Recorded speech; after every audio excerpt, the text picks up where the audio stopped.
Bienvenue, aujourd'hui on part explorer New York City, cette ville incroyable qui, on le sait, change tout le temps. Et pour ça, on va s'appuyer sur le regard d'un documentariste. Il a fait une traversée récente, caméra à la main, du sud de Manhattan jusqu'au Bronx. Oui, une sorte de transect urbain pour essayer de capter l'essence de la ville maintenant. C'est ça, on va essayer de décortiquer un peu ces images, ces rencontres. Quelle est l'énergie de New York aujourd'hui? C'est la question. Comment les gens vivent la ville au quotidien, leurs défis. Leurs espoirs aussi peut-être. Notre but, c'est vraiment de distiller un peu tout ça, de voir les contrastes, d'analyser les témoignages pour avoir une image actuelle, quoi. Un portrait vivant, oui. Allez, on se lance dans cette immersion. Alors, l'exploration, elle commence tout au sud de Manhattan. Là où l'histoire européenne de la ville a débuté avec la Nouvelle-Amsterdam en 1624. Fondé par les Hollandais pour le commerce des fourrures à l'époque, c'était ça le moteur. Exactement. Et il reste une trace assez étonnante de cette époque, le tracé des rues. C'est pas du tout le quadrillage qu'on connaît plus au nord. Non, c'est vrai, ça serpente un peu. Ça fait très ancien monde, presque. C'est un rappel direct de ces couches d'histoire qui se superposent. Et c'est fou parce que ce tracé historique, il est juste à côté du quartier financier de Wall Street, le cœur du capitalisme mondial. Oui, le New York Stock Exchange, le Nasdaq, le documentaire donne des chiffres. Ah oui, ça donne le tournis. 45 billions de dollars de capitalisation boursière, je crois, au total. Et ce salaire moyen, 565 000 dollars par an. Bon, c'est une moyenne, hein, ça inclut des salaires astronomiques évidemment, mais ça montre la concentration de richesse. C'est clair. Et le réalisateur note un truc fin. Le quartier est hyper propre. Presque. Surprenant pour New York. Oui, c'est intéressant cette propreté. Est-ce que c'est juste parce que c'est le quartier financier, une vitrine, ou est-ce qu'il y a autre chose? Ce qui est sûr, c'est que l'architecture le montre bien. Les tours de la finance dominent complètement les anciens bâtiments, même les églises. Le symbole est fort. Le capital plus haut que le spirituel. C'est ça. Ça reflète vraiment où est le pouvoir dans la ville aujourd'hui. Après ce monde un peu lisse de la finance, on change radicalement d'ambiance. Direction l'East Village. Ah, l'East Village, ancien Klein Deutschland, la petite Allemagne. Oui, puis quartier de la contre-culture, des artistes fauchés dans les années 50-60, puis du punk. Une histoire riche, c'est sûr. Aujourd'hui, c'est décrit comme plus gentrifié. Oui, c'est le terme. Plus cher, plus rangé peut-être, mais apparemment, il y a encore une certaine âme, une certaine rudesse. On voit des graffitis par exemple, chose qu'on ne voyait pas du tout à Wall Street. Mhm. Et là, au milieu de la rue, le docu tombe sur un tournage de film ou de série. La logistique est dingue. Ah oui, c'est souvent impressionnant à New York. Des camions partout, des centaines de techniciens. Des permis, des câbles, tout ça pour une scène de quelques secondes à l'écran. Le réalisateur parle un peu avec un technicien. Et qu'est-ce qu'il dit? Il confirme que le boulot reprend bien, après une grève récente dans l'industrie, mais il lâche une petite phrase. Il dit que la ville est devenue un peu plus rude ces derniers temps. Tiens, c'est intéressant ça. La rudesse. Ça fait écho à d'autres choses peut-être. Oui, on va y revenir, mais ça montre déjà que même si l'économie tourne, le ressenti général peut être différent. Tout à fait. Qu'est-ce que ça veut dire plus rude, plus difficile, plus tendu? Ça mérite d'être creusé. Et ça illustre aussi le poids énorme de cette industrie du cinéma à New York. Une vraie machine. Cette idée de rudesse, ça nous amène à parler criminalité. Un sujet toujours présent quand on parle de New York. Inévitable, oui. Le documentaire cite des chiffres assez récents, de septembre 2025, qui montrent plutôt une baisse. Les homicides, par exemple, moins 49% par rapport à l'année d'avant, c'est énorme. Moins 49%. C'est spectaculaire, en effet. Et les vols qualifiés, les cambriolages aussi en baisse, c'est ça? Oui, moins 7,5% pour les vols qualifiés, moins 14,2% pour les cambriolages, et le crime dans le métro serait au plus bas depuis presque 30 ans. Bon, ça, ce sont des chiffres encourageants. C'est indéniable. Mais il faut toujours être prudent avec les stats, surtout sur la criminalité. Oui, parce qu'il y a d'autres indicateurs qui sont moins roses.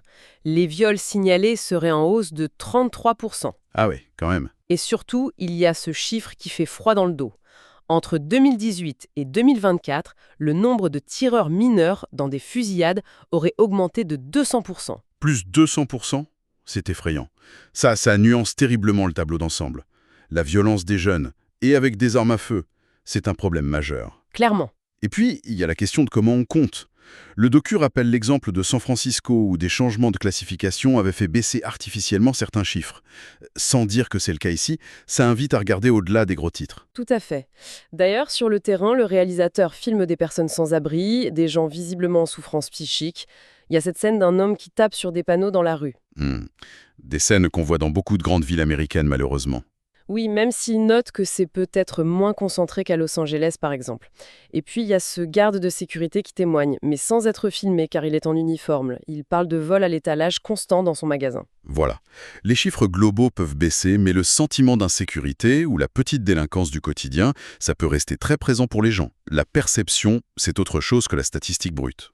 Bon, on continue notre chemin, direction Midtown, le cœur bouillonnant de Manhattan.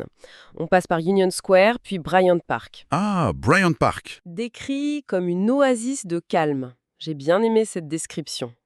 Avec sa bibliothèque en plein air, les joueurs d'échecs, ça fait très... Oui, un peu à l'européenne, dans l'esprit.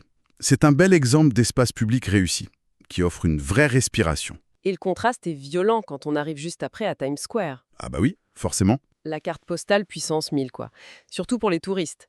D'ailleurs, le réalisateur se demande s'il y a moins d'Européens qu'avant. Une observation comme ça en passant. Intéressant. Les flux touristiques qui est venu, peut-être? Puis, passage obligé par Grand Central Station. Plus qu'une gare, un monument. Magnifique architecture et un hub essentiel. 750 000 personnes par jour, c'est énorme. Et cette fameuse horloge en opale au milieu, elle voudrait entre 10 et 20 millions de dollars. Incroyable. Grand Central, c'est le passage, mais c'est aussi un lieu chargé d'histoire. Et juste à côté, on a la 5e avenue, le Rockefeller Center. Oui, chef-d'œuvre art déco, construit pendant la Grande Dépression. Ça rappelle aussi que Midtown, c'est le travail. Exactement. D'ailleurs, un artisan rencontré dans le docu parle de cet objectif de faire revenir les employés au bureau à 80%. Le travail reste central ici. Mais New York, c'est pas que les gratte-ciel et les touristes. Le documentaire nous emmène ensuite à Harlem, et là, on touche à des préoccupations plus quotidiennes, plus familiales. Oui, avec ce témoignage de Rob, un père de famille. Son inquiétude pour ses enfants est palpable. Il raconte une histoire assez terrible, une altercation avec un gamin de 13 ans qui l'aurait menacé avec une arme. 13 ans. C'est glaçant. Ça rejoint le chiffre sur la violence des mineurs dont on parlait. Tout à fait. Et il regrette le manque de structure pour les jeunes aujourd'hui, comparé à quand lui était ado. Moins de centres communautaires, moins d'encadrement. C'est un point crucial. Ça pose la question de l'investissement social, de la prévention. Est-ce qu'on offre assez de perspectives à ces jeunes, surtout dans les quartiers qui sont déjà confrontés à des difficultés? Et l'autre grosse préoccupation qui revient sans cesse, c'est le coût de la vie. Ah ben ça, le nerf de la guerre à New York. On a les témoignages de 2 chauffeurs Uber. L'un d'eux, Azula, vient d'Ouzbékistan. Ils disent tous les deux la même chose. C'est de plus en plus dur de s'en sortir. C'est le discours qu'on entend beaucoup, oui. Ils racontent que plein de gens qu'ils connaissent déménagent, dans le New Jersey, en Pennsylvanie. Quitte à faire des heures de transport tous les jours. C'est ça. Un loyer pour un 3 pièces, 3 500 $ par mois, et ça, c'est sans les charges. Le sentiment, c'est de bosser comme un fou sans jamais réussir à me mettre de côté. C'est le grand paradoxe new-yorkais.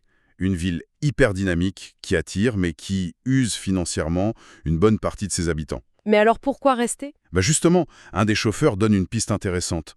Il parle de la couverture santé de l'État de New York, qui serait meilleure que dans les États voisins. C'est subventionné. Ah, d'accord. Et il y a aussi l'espoir, même si c'est difficile, de décrocher un logement à loyer contrôlé, un rent-controlled. Ce sont des petits filets de sécurité qui peuvent faire la différence pour certains. Ok, je vois. Allez, on change encore complètement d'atmosphère. Direction l'Upper East Side. Le bastion de la vieille fortune, comme on dit. C'est ça, le docu rappelle l'histoire Rison. Des terres agricoles devenues le quartier des grandes familles industrielles, Carnegie, Rockefeller, grâce au train.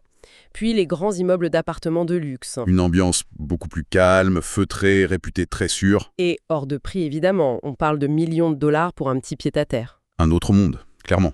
Et l'image symbole de ce quartier, ce sont les doormen en uniforme. Oui, très classique. Le réalisateur en interview vint brièvement. Il a l'air d'aimer son boulot, il dit que les résidents sont sympas, qu'ils prennent soin de lui aussi. C'est presque un microclimat social. Une relation de service très codifiée, presque d'une autre époque. Oui, et juste à côté de ça, tu vois passer en permanence les livreurs à vélo. Souvent des immigrés récents qui triment pour quelques dollars la course. Le contraste est... Il est là, flagrant. C'est ça aussi New York aujourd'hui. Le Upper East Side, c'est la tradition, certains luxes discrets. Est-ce que ça attire encore les nouveaux riches? Ou est-ce qu'il préfère d'autres quartiers, d'autres styles de vie? C'est une question. Et juste à côté de cet îlot de richesse, il y a Central Park. On peut pas l'oublier. Impossible. Le poumon vert indispensable. Le documentaire le montre comme un atout majeur. C'est immense, plus grand que Monaco. Et tellement varié. Un chef-d'œuvre de planification urbaine. Vraiment. Et c'est aussi un lieu de mixité. Un des rares où les New-Yorkais de toutes origines se croisent. C'est vrai. Bon, dernière étape du voyage, le Bronx. Un autre borough mythique, souvent réduit à des clichés. L'exploration se passe autour de The Hub, un carrefour très animé vers la 149e rue. C'est décrit comme vibrant, beaucoup d'énergie. Mais avec des défis visibles, j'imagine? Oui. Le réalisateur filme une scène de deal et de consommation de drogue en pleine rue, en plein jour. Et il note que ça n'a pas beaucoup changé par rapport à ce qu'il avait vu 5 ans avant au même endroit. Cette persistance des problèmes de drogue dans certains coins, c'est une réalité difficile. Il mentionne aussi que c'est plus dur de filmer là-bas. Oui, plus compliqué d'avoir des témoignages spontanés, les gens sont peut-être plus méfiants. C'est important de montrer ça, cette facette du Bronx, sans tomber dans la caricature. Oui, il y a des problèmes de drogue, de propreté aussi, les éboueurs le disent d'ailleurs, sans eux ce serait bien pire. Mais le Bronx, c'est avant tout des centaines de milliers de familles, des commerces, une culture hyper riche, le berceau du hip-hop. Faut pas l'oublier. Rencontre assez parlante avec 2 jeunes femmes du quartier, elles sont à l'aise, elles vivent là, mais elles disent direct, c'est le ghetto, c'est dangereux la nuit si tu connais pas. C'est fort comme témoignage. Oui, et dans la même conversation, elles ajoutent elles sont adaptées, elles savent gérer. C'est ce mélange, l'avertissement pour les autres, mais l'affirmation de leur propre appartenance. Ça montre toute la complexité du rapport à son quartier, même quand une est difficile. Une forme de résilience, de fierté peut-être aussi. Et ça souligne les inégalités qui fracturent la ville. Et juste quand on croit avoir un peu cerné le Bronx, bam, dernière étape, dernière surprise, City Island.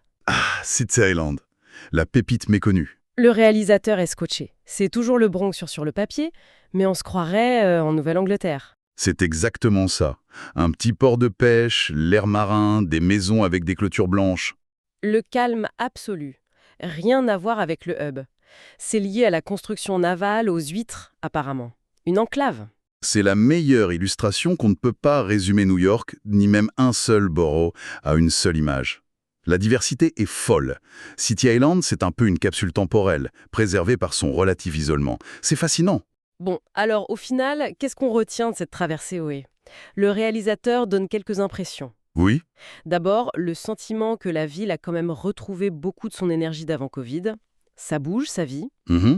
Ensuite, que la pression économique est vraiment forte pour les travailleurs normaux, quoi. Les chauffeurs, les petits vendeurs. C'est plus dur qu'avant, apparemment. ça confirme les témoignages. Et enfin, il insiste beaucoup sur le fait que son regard est subjectif. Un autre jour, d'autres rencontres, le film aurait été différent. C'est important de le souligner. C'est un instantané, pas une vérité absolue. En résumé, on a une New York pleine de vie, oui, mais aussi pleine de tensions, entre la richesse extrême et la précarité qui semble s'aggraver, entre l'agitation permanente et ses poches de calme comme Bryant Park ou City Island. C'est ça, une ville de contrastes exacerbés. La diversité, c'est le mot-clé, mais les fractures aussi sont bien réelles. Ce qui est fascinant et que cette exploration montre bien, c'est comment toutes ces réalités si différentes arrivent à coexister, parfois à quelques mètres de distance. Qu'est-ce qui fait tenir tout ça ensemble? C'est la grande question. Malgré les inégalités, les galères quotidiennes, les tensions, qu'est-ce qui fait que ça fonctionne quand même, que New York reste New York? Cette ville-monde qui continue d'attirer, de fasciner? C'est une bonne question à laisser en suspens peut-être. Qu'est-ce qui fait le lien, au fond? Le lien invisible entre tous ces destins, dans cette ville ou dans n'importe quelle grande métropole. Une réflexion à continuer. Merci de nous avoir suivis pour cette analyse.